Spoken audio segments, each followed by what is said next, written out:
Bonjour, bonsoir tout le monde et bienvenue dans un nouveau numéro et podcast Natal Colé Media et Ravensley Podcast. Et c'est moi-même Ravensley, journaliste et éditeur en chef qui pote un nouveau numéro ça pour matin avec moi et m'a gagné et pour moi recevoir Natacha Luxé. Natacha Luxé qui est étudiante en relations internationales et diplomatiques en Russie, justement, à l'université Belgorod de Russie. Et justement, de venir parler de Russie, ou étant une idée de qui ça que nous parlons parler.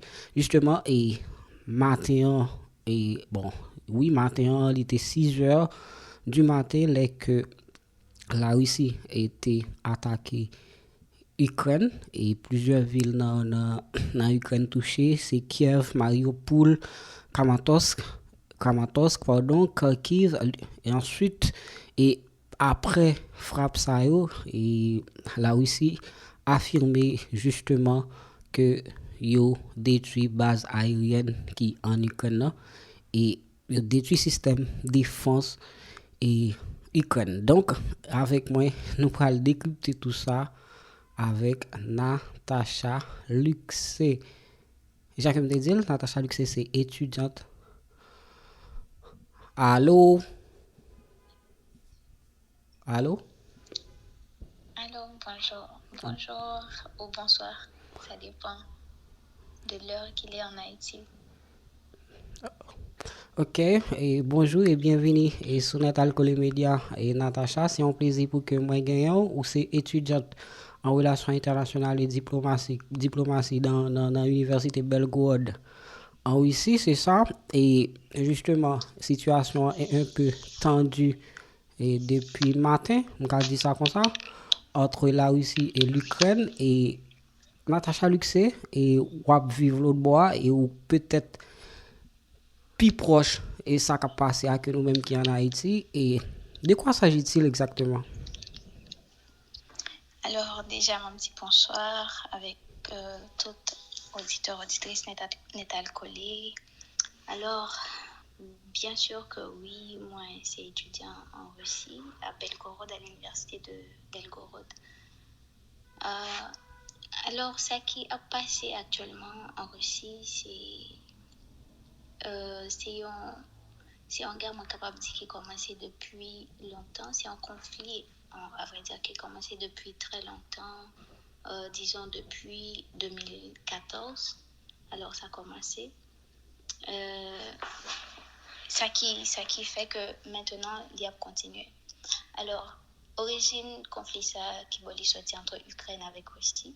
Nous avons un peu mon a parlé de lui. Alors, nous sommes capables de dire que l'Ukraine, qui c'est une ancienne république Union soviétique, qui prend indépendance en 1991.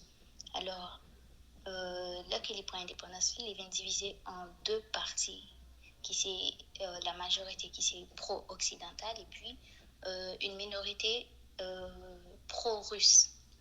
Alors, en 2005, on peut dire que il y a eu l'élection du président Viktor Loutchenko qui était fait que c'était le début entre Kiev qui c'est capitale Ukraine, alors et, qui était fait que qu'il y a un rapprochement entre Kiev et puis l'Union européenne et puis l'OTAN. Alors, ça qui est venu un gros coup bas pour, disons, pour le président russe, à savoir Vladimir Poutine. Alors, ouais que l'Ukraine a entré en accord avec l'OTAN et puis l'Union européenne. Alors, le président pro-russe élu en 2010 Viktor Yanukovych, alors lui, il a refusé totalement de signer l'accord d'association avec l'Union européenne, à savoir accord que le président pro-occidental voulait signer avec l'Union européenne. Alors, Vladimir Poutine, entre parenthèses, a choisi que mener en guerre contre ça parce qu'il n'est pas de que pour que l'Ukraine approche de l'Union européenne et de l'OTAN. Alors, il y a une révolution complètement pour être capable de destituer le président pro-occidental là. Alors, il était venu mettre un président pro-russe au pouvoir là, qui c'est un autre Victor, et à savoir Victor Yanukovych. Alors, il était venu signer un accord avec l'Union européenne. Mais heureusement pour la Russie et pour l'Ukraine aussi, vu que si accord ça a été signé, alors bagaille a commencé plus tôt que prévu. Ok, Natacha, merci. Mais qui ça que la Russie lui-même l'a perdu si toutefois que et Ukraine a joint l'Union européenne et autant c'est qui ça exactement la Russie a perdu? Alors, qui ça que la Russie lui-même était crainte pour si que Ukraine entrait en accord avec l'Union européenne et l'OTAN, il était crainte pour que eux-mêmes n'aient pas venu gagner Ukraine comme une base militaire. C'est-à-dire que si toutefois Ukraine est accord avec l'Union européenne, c'est-à-dire que eux-mêmes, ils comme Ukraine très proche, c'est dans la Russie, c'est-à-dire que il est capable de gagner un bon angle de combat si toutefois tu as gagné quoi que ce soit une guerre ou bien si tu as viser la Russie, la plus facile pour eux. Donc, c'est pour cela que la Russie lui-même n'est pas voulu que pour l'Ukraine, tu as entré en lien avec l'Union européenne et l'OTAN. Et je suis capable de dire que c'est une raison qui t'a fait que tu as gagné en 2014, tu as gagné la révolution de Maïdan. Moi, par contre, si vous rappelez de révolution, ça qui était gagné, c'était la destitution du président pro-russe. C'est-à-dire que tu as un président pro-russe qui était au pouvoir. Et puis, un mois plus tard, tu as une guerre civile qui était éclatée dans le Donbass. Le Donbass, c'est une ville actuellement que Vladimir Poutine reconnaît comme État indépendant. Donbass. Et puis dans l'est du pays, entre forces pro-russes, tu as gagné Moscou qui était au pouvoir central. Donc, c'est à ce moment-là, je suis capable de dire que Vladimir Poutine lui-même était entré il était annexé la Crimée. Donc, on peut dire que si toutefois ça t'a, comme si yo t'ai fait ça, bah c'est que c'est à ce moment-là que la guerre a commencé. Comme si tu as gagné une guerre, à savoir, Jean que yo dit là, tu as gagné une vraie guerre qui t'a éclaté à l'époque. Mais heureusement, ça n'a pas de fait. Mais pour le moment, ça qui vient de passer, c'est que malgré que ça n'a pas de fait avant, et puis vient gagner l'autre président qu'on a, à savoir Zelensky, Volodymyr, alors lui-même, il demandé adhésion dans l'OTAN. Ça qui est vraiment un coup bas pour le président de la Russie. Entrer dans l'OTAN, c'est entrer dans l'Union européenne. C'est presque les mêmes choses qui se répètent, mais différemment. Parce qu'avant, c'était juste une guerre civile qu'il y avait, mais maintenant, c'est un peu plus élargi. Alors, par contre, on est vraiment à qui ça nous sommes capables d'attendre nous. Est-ce que Jacques, excusez-moi, et est-ce que Jean, ou pensez que Jean, que tout le monde a commenté possibilité pour taguer une troisième guerre mondiale, est-ce que c'est possible? Est-ce que nous vraiment, est-ce que le facteur de risque est très élevé dans ce sens et qui ça qui t'a expliqué ça tout? Bon, les facteurs de risque, oui, très élevés, on peut dire. Mais dire concrètement que nous craignions une troisième guerre mondiale, ça, on ne peut pas le dire. C'est trop tôt. C'est trop tôt pour le dire vraiment. Parce que normalement, la question à poser vraiment, c'est que veut la Russie comme entente et que veut l'Ukraine vraiment. Ça, c'est la question qu'on peut se poser. Alors, pour répondre à cette question, il faut dire que ça que la Russie m'a dit seulement, c'est juste pour que OTAN ne s'élargisse pas. Il n'est pas voulu que OTAN élargisse dans l'Est. Il n'est pas voulu que l'Ukraine entre dans OTAN. C'est seulement ça que il m'a dit jusqu'à présent. Il ne m'a dit rien d'autre. Alors, non. Et OTAN t'a refusé de demander ça parce que lui-même, il voulait que l'Ukraine entre et dans Saint-Lit tout. Donc, le fait que pas qu'à combien ça, moi, pas connaît peut-être dans le jour à venir, peut-être qu'il est capable de gagner l'autre démarche, parce que il y a un pile diplomatie qui fait, tout ça. Mais non pas connaît, est-ce que a gagné l'autre chita parler encore concernant ça. Donc, parce que si toutefois il y a chita parler, il y a une entente, parce que on a évité le pire, mais si toutefois pas qu'il y a aucun chita parler, parce que jusqu'à présent, et la Russie vient troupes en Ukraine, des troupes armées déjà là-bas et commencer à agir. Donc, on ne connaît pas que ça vraiment nous capables d'attendre dans les jours à venir. Mais t'as gagné et parole qui fait quoi que Ukraine t'a répliqué et face avec attaque et oui là est-ce que c'est vrai? Oui, nous sommes capables de dire c'est vrai parce que il y a pas des répliques, mais pas vraiment fort. Nous sommes capables de dire des répliques assez moyennes. OK. Parce que pas vraiment gain perte, pas vraiment gain perte de vie humaine. Seulement, nous sommes capables de dire que gain des dommages matériels seulement. OK. Jusqu'à présent, contrairement avec la Russie en Ukraine, l'armée russe en Ukraine. OK. Parce que il y a un peu l'évacuation qui commence à être faite, surtout dans le Donbass et puis dans la ville de Lugansk. Il y a des évacuations, ils ont commencé à évacuer un peu le monde pour mener dans l'autre ville qui est les Rostov.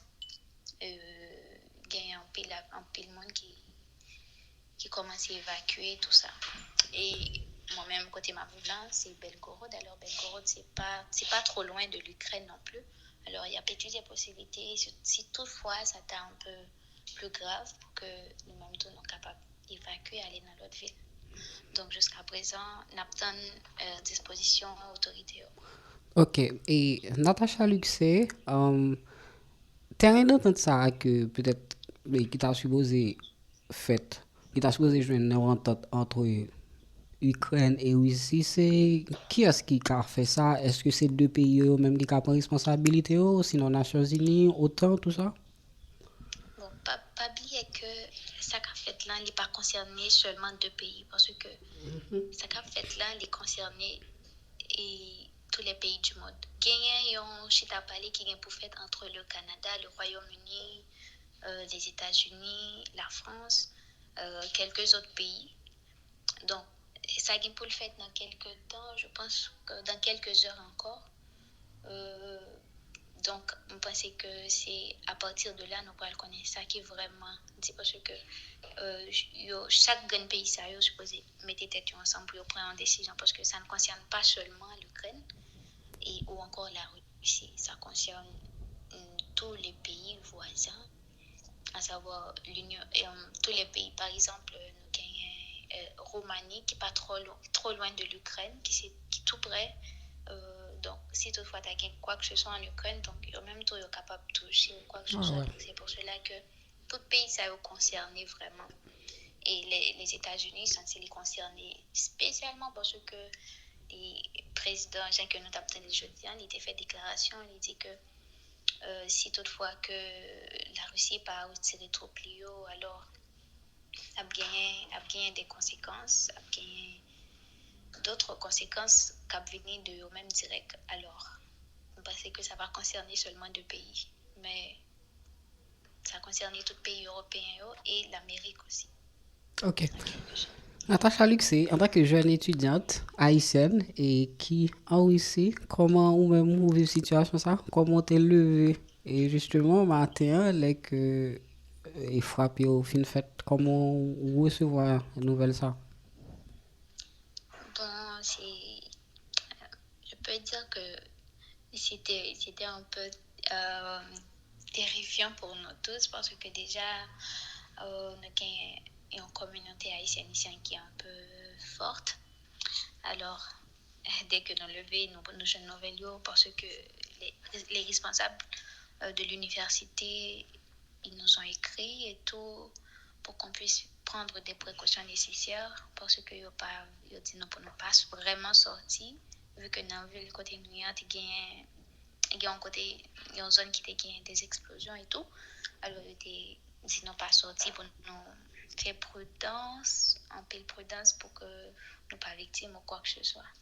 Alors c'était un peu effrayant, mais quand même, nous avons des nouvelles, nous étions vigilants, nous mettons papier nous prêts, passeport nous prêts, vu que nous sommes étrangers, et puis vu que nous vivons tout dans le campus, alors étudiants russes eux-mêmes, ils rentrent la caillou, ça qui est effrayant pile et l'autre étudiant ici, parce que l'autre étudiant va rentrer la caillou, mais nous-mêmes nous pas Nous qu'à pas rentrer la caillou, capables. parce que normalement pays nous très loin.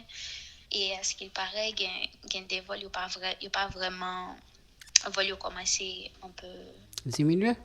diminuer, exactement.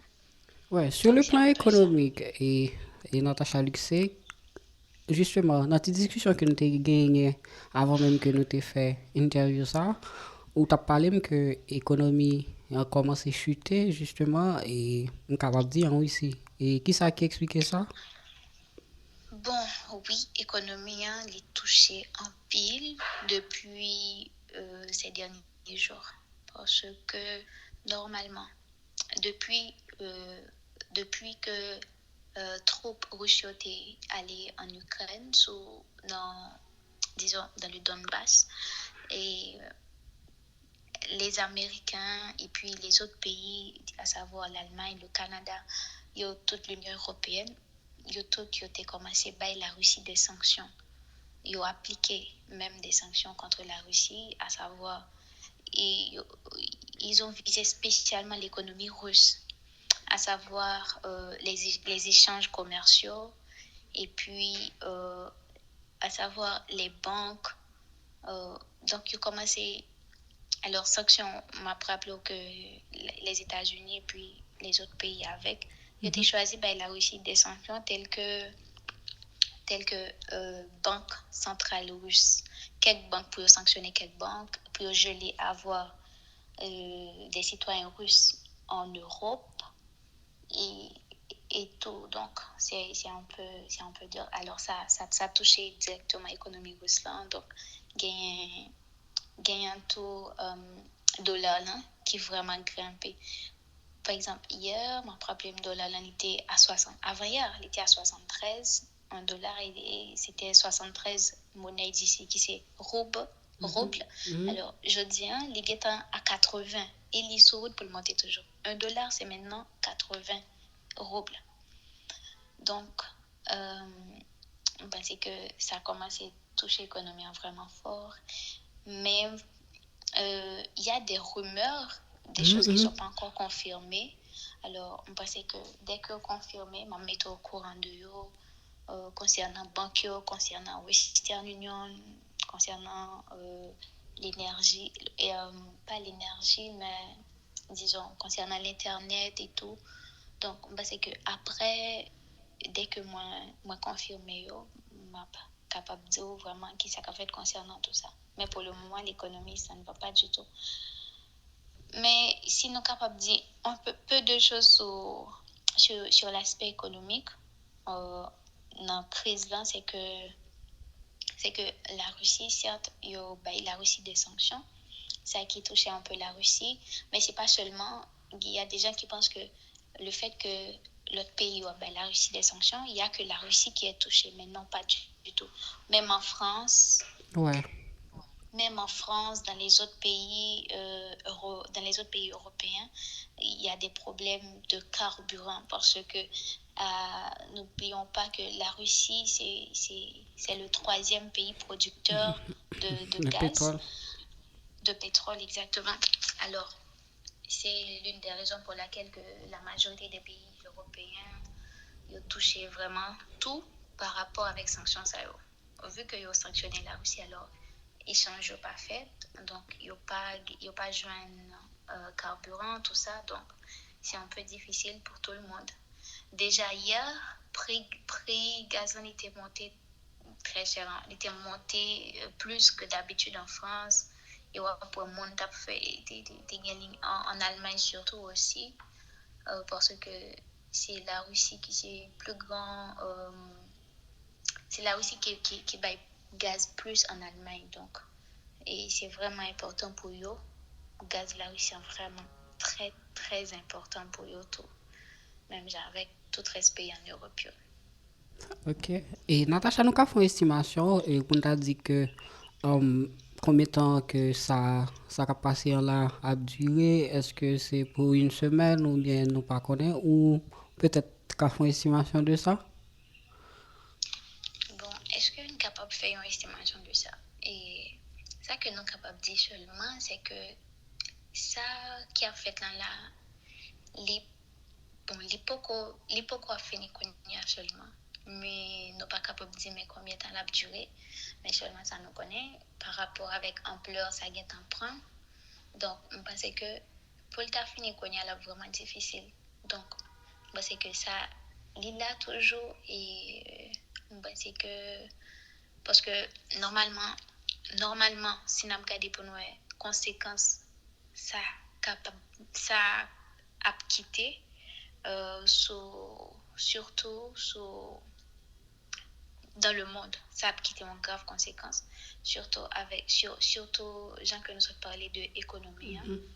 Et pas oublier que conséquences a toujours là. Donc, si on a des gens qui sont capables de dire que ça, il peut a fini, même si que guerre comme si et pas une explosion encore bien pas une l'armée qui a débarqué dans l'autre pays à faire une série de bagages mais conséquences sont toujours là donc ça il est là pour un bon temps je pense. Ok, et merci Natacha Luxé pour te parler ça que tu fait avec nous dans Net Alcool et Média. Et m'a rappelé tout le monde que c'est étudiante dans relations internationales et diplomatie. M'a fait mentir? Non, pas du tout, c'est vrai. Ok, et moi c'est tout faire prudence et je pense que nous rencontre, n'a parlé encore pour un nouveau numéro et sur Net Alcool et Média parce que cette discussion ça vraiment intéressant et je pense que nous continuer à faire et sous situation, sans penser.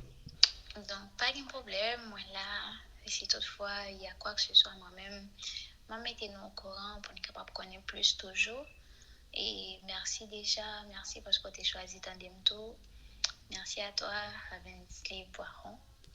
C'était un plaisir alors, c'était un plaisir et merci beaucoup. D'accord. Bonne soirée, Natacha, vu que je connais déjà fait tard. Et pour moi, c'est tout patient. Bonne soirée et à très bientôt.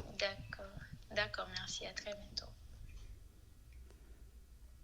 Et oui, c'était Natacha Luxé, et, qui est étudiante et en Russie, dans l'université Belgorod, et justement qui t'a aidé nous décrypter les situations et qui a développé entre Ukraine et la Russie, et justement qui décidé de frapper Ukraine. Vu que Jean-que Natacha a expliqué nous, c'est que et la Russie vraiment pas d'accord pour que Ukraine rentre dans autant ni si un pièce accord avec l'Union européenne. Donc, c'est là qu'on mettait en bout dans le podcast et pour aujourd'hui et n'a croisé très bientôt pour un nouveau numéro, peut-être sur situation ça ou bien sur l'autre situation. Merci, c'était Ravensley Boiron pour Net Alcool et Média. Bye, à la prochaine.